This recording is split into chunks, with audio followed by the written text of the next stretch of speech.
بتاؤ ماں کی خدمتوں کا بدلہ دے سکتا ہے؟ ماں کے پیار کا صلہ دے سکتا ہے؟ عرض کی گئی کہ میں اپنی ماں کو اپنے کندھوں پر اٹھا کر کے حج کروایا ہے اور سائی اور کعبۃ اللہ کا طواف کرایا ہے، اور حالت یہ تھی کہ اگر چٹان کے اوپر گوشت کا ایک ٹکڑا ڈال دیا جاتا تو وہ بھی بھن کے کباب بن جاتا، اتنی گرمی کی شدت تھی۔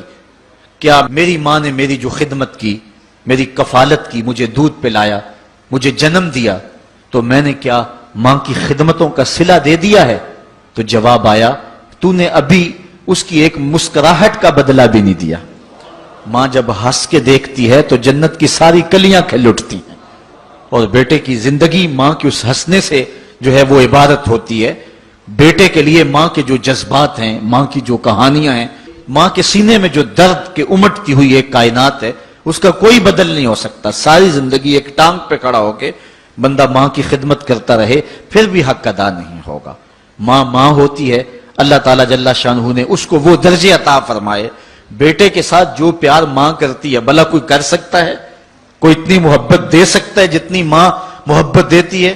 ساری زندگی بھی انسان ان محبتوں کا بدل دینا چاہے تو نہیں دے سکتا، چونکہ ماں کے پیار کا کنارہ ہی کوئی نہیں۔ ماں کی محبت کی گہرائی اور گہرائی کو کوئی ناپ ہی نہیں سکتا۔ سمندر کے پاتال تک تو شاید کوئی پہنچ گیا ہو، لیکن ماں کے پیار کا کنارہ آج تک کسی کو نہیں ملا۔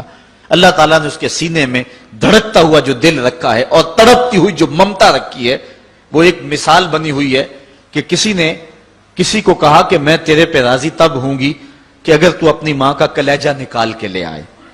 تو اس بدبخت نے اپنی اس محبوبہ کی خواہش کو پورا کرنے کے لیے اس اقدام کی تیاری بھی کر لی، اور جا کے ماں کا سینہ چیرا اور اس کا کلیجہ نکالا، اور اپنی اس محبوبہ کی خوشنودی کے لیے تیز تیز آ رہا ہے کہ میں اس کو دکھاؤں کہ میں نے یہ کارنامہ بھی سر انجام دے دیا اور یہ چوٹی بھی سر کر لی ہے۔ تو تیزی سے آ رہا تھا، راستے میں ٹھوکر لگی، جب گرا تو کہتے ہیں ماں کے کلیجے سے آواز آئی، پتر چوٹ تو نہیں آئی ہے؟ یہ ماں کے پیار کا روپ ہے، یہ ماں کی محبت کا انداز ہے۔ دنیا والوں، ماں کی قدر کو ضائع نہ کرنا، ماں کے پیار کو اور اس کی محبت کا صلہ دے تو نہیں سکتے، لیکن ساری زندگی ماں کی نوکری کرنا اور اپنے باپ کی زندگی کے اندر کبھی بھی نافرمانی نہ کرنا، یہ سعادت مندی اور خوش نصیبی ہوتی ہے۔ حضور نے منبر کی 3 سیڑھیوں پہ قدم رکھتے ہوئے آمین آمین کہا تھا، تو بعد میں پوچھا گیا حضور آپ نے ہر سیڑھی پہ قدم رکھتے ہوئے آمین کہا تو یہ کیا ماجرا تھا؟ فرمایا جبریل آئے تھے، انہوں نے مجھے کہا تھا اس شخص کی ناک خاک آلود ہو جو ماہ سیام رمضان المبارک کو پائے اور پھر کثرت عبادت سے اپنی بخشش نہ کروا سکے، تو میں نے آمین کہا۔ پھر کہا اس شخص کی ناک خاک آلود ہو جو والدین کو بڑھاپے میں پائے اور جنتی نہ ہو سکے ان کی خدمت کر کے، تو میں نے آمین کہا۔ پھر جبریل نے کہا اس شخص کی ناک خاک آلود ہو جس کے سامنے آپ کا ذکر کیا جائے اور آپ پر درود نہ پڑے، تو میں نے آمین کہا۔ تو وہ شخص کتنا بد نصیب ہے جو والدین کو ناراض کر لیتا ہے۔ میں کہتا ہوں ساری کائنات ماں کے قدموں تلے ہے، بلکہ میرے محبوب نے جنت کو ماں کے قدموں تلے قرار دیا۔ الجنت تحت اقدام الامہات، جنت ماں کے قدموں تلے ہیں۔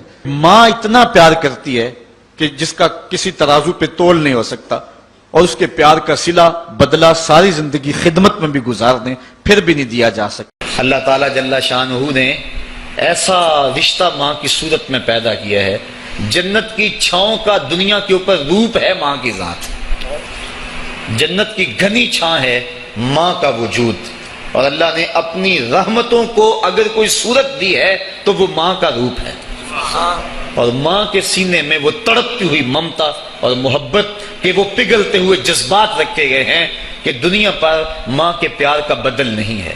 میں کہا کرتا ہوں آج کوئی شے بھی خریدنے نکلیں تو آپ وثوق سے نہیں کہہ سکتے یہ خالص ہے، ہر شے 2 نمبر دستیاب ہے، ہر شے میں ملاوٹ ہے، لیکن ایک چیز آج بھی ملاوٹ سے پاک ہے اور وہ ماں کا پیار ہے۔ ماں کی محبت آج بھی کھری ہے اور آج بھی اس میں کوئی ملاوٹ نہیں ہوئی۔ بچہ بوڑھا بھی ہو جائے لیکن ماں کے لیے وہ بچہ ہوتا ہے، ماں کی دعائیں اسی طرح اس کے لیے ہوتی ہیں، اور بچہ آغوش مادر میں آ کر پھر طفل سادہ رہ جاتا ہے۔ یہ ماں کا پیار اور ماں کی محبتیں ایک شاعر نے ماں کی محبت کا نقشہ کھینچتے ہوئے کیا خوبصورت بات کہی. وہ کہتا ہے مدت ہوئی میری ماں نہیں سوئی تابش، میں نے ایک بار کہا تھا مجھے رات کو ڈر لگتا ہے. کہا سحری کے وقت میں نے ایک بار اٹھ کے رات کو چونک کر کہا تھا مجھے رات کو ڈر لگتا ہے. مدت ہو گئی اس بات کو، یہ قصہ پرانا ہو گیا ہوا ہے، مجھے بھی بھول گیا ہوا ہے، لیکن میری ماں رات کو نہیں سوتی، میرے بیٹے کو کہیں ڈر نہ لگ رہا. یہ ماں کے پیار کا روپ ہے. علامہ اقبال جب ان کی والدہ انتقال کر گئیں تو وہ دیار غیر میں تھے، تو اس وقت انہوں نے ایک طویل مرثیہ لکھا اپنی ماں کی یاد میں، جس کا عنوان ہے والدہ مرحومہ کی یاد میں.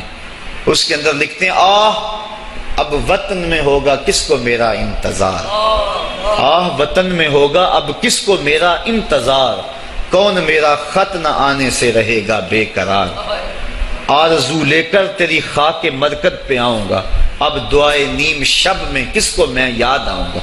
کون پچھلے پہر اٹھ کے دعا کرے گا؟ ہر ایک سے کہنا پڑتا نا جناب دعا کرنا، مولوی صاحب سے بھی عرض کرنا پڑتا حضور دعا میں یاد رکھنا، پیر صاحب سے گزارش کرنا پڑتی ہے جناب مجھے دودھ راتوں میں اور چاندنی راتوں میں مجھے یاد رکھنا. حاجی کو معتمر کو کہنا پڑتا جناب دیار حرم میں جا رہے ہو اور دیار حبیب میں جا رہے ہو، وہاں مجھے دعاؤں میں یاد رکھنا، سین حرم میں بھی اور جالی کے سامنے بھی. ہر ایک کو کہنا پڑتا ہے کہ مجھے دعاؤں میں یاد رکھنا. کبھی ماں کو بھی کہنا پڑا کہ امی دعاؤں میں یاد رکھنا.